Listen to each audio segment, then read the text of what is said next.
Imagine for a second that your body holds a key. And no, not a key made of metal, but a key that's literally built into your biology. It's an ancient key that when you learn how to turn it, awakens something deep inside, something that for most of us has fallen asleep. We're talking about our vital force. So, what if that feeling of being drained all the time, or feeling kind of disconnected? What if that's not just how it has to be?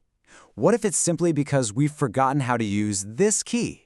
We're about to take a look at how our modern lives might be the very thing that's locking this incredible energy away. You know, this slide really says it all, doesn't it? On the left, you've got how our bodies were designed to be. Think about it. Vertical, expansive, suspended, dynamic.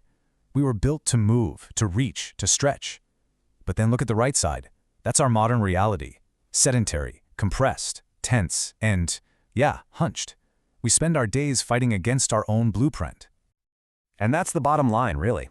The direct result of this constant day-in, day-out compression is that our natural energy, the stuff that's supposed to flow through us, it gets stuck.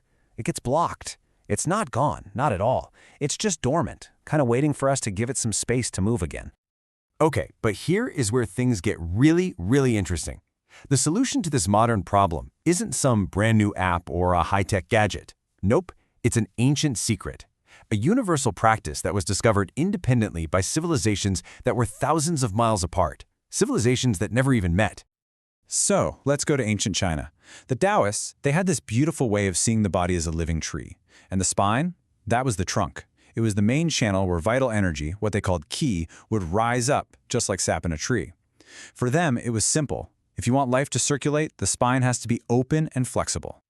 Now, at the same time, over in India, you had the yogis. And they were talking about something called kundalini, this incredibly powerful energy that they pictured as a serpent coiled right at the base of the spine. And they knew, through deep practice, that this energy could only rise and awaken if that central channel along the spine was clear, totally free of blockages.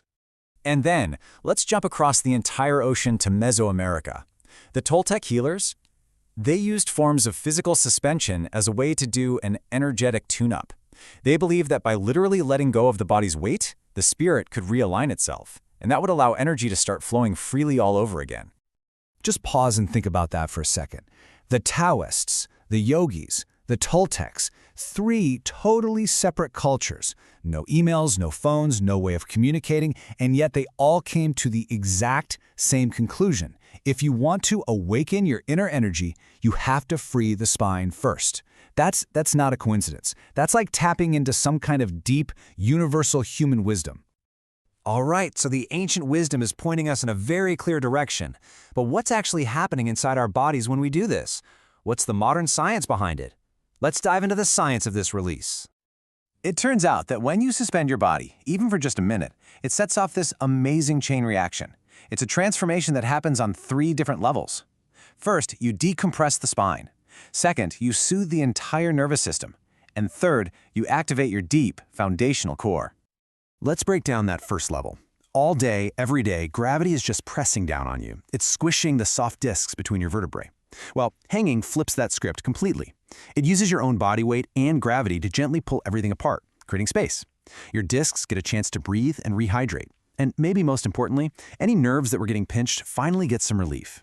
You see, a compressed nerve is like a tiny alarm bell that's always ringing, telling your body something is wrong. Creating this space finally lets you turn that alarm off.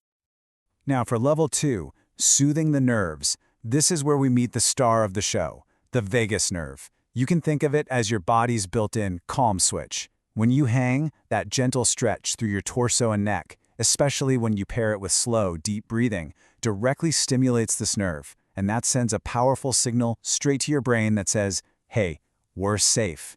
This immediately kicks on your parasympathetic nervous system. That's your rest and digest mode.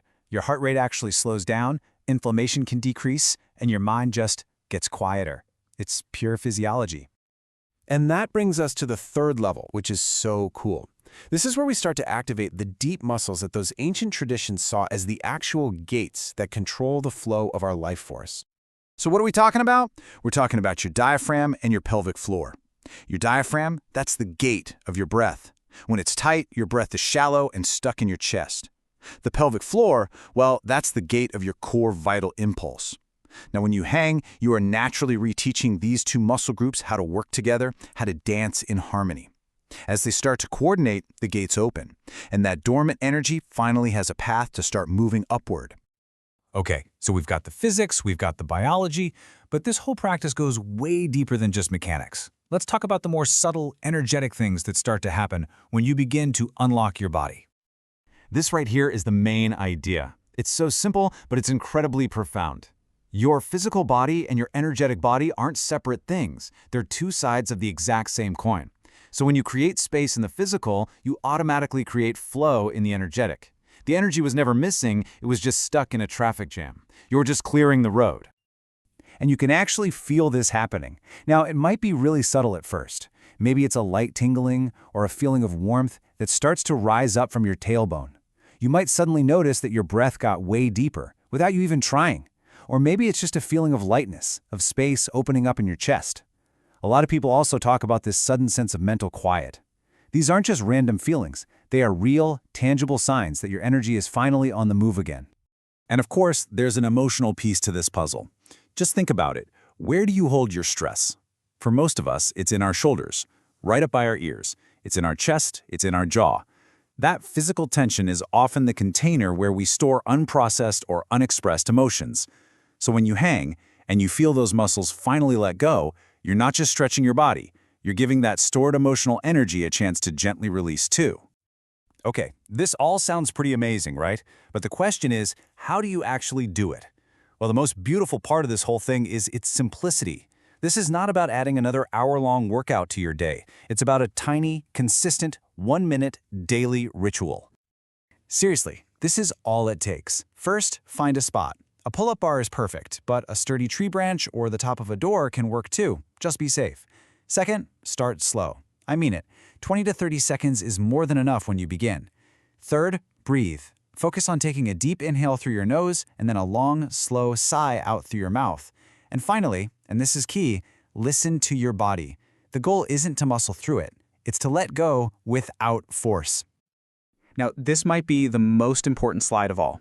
Your mindset is everything. This is not an exercise. It's a ritual. It's a moment of release. So focus on your intention more than how many seconds you're up there. Really pay attention to the little shifts in how you feel before you start and after you finish.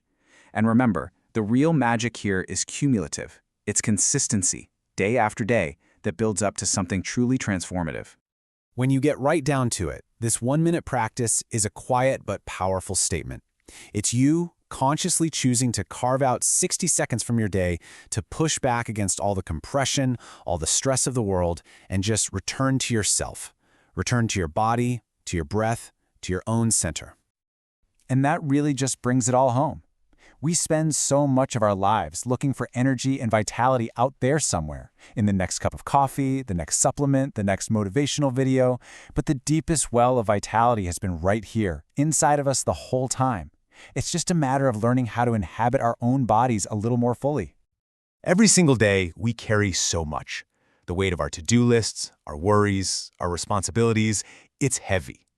This ancient practice is a simple invitation. It's saying, just for 1 minute, you can put it all down. You can let gravity, your oldest teacher, remind you what it feels like to be light again. So the only question left is, are you ready?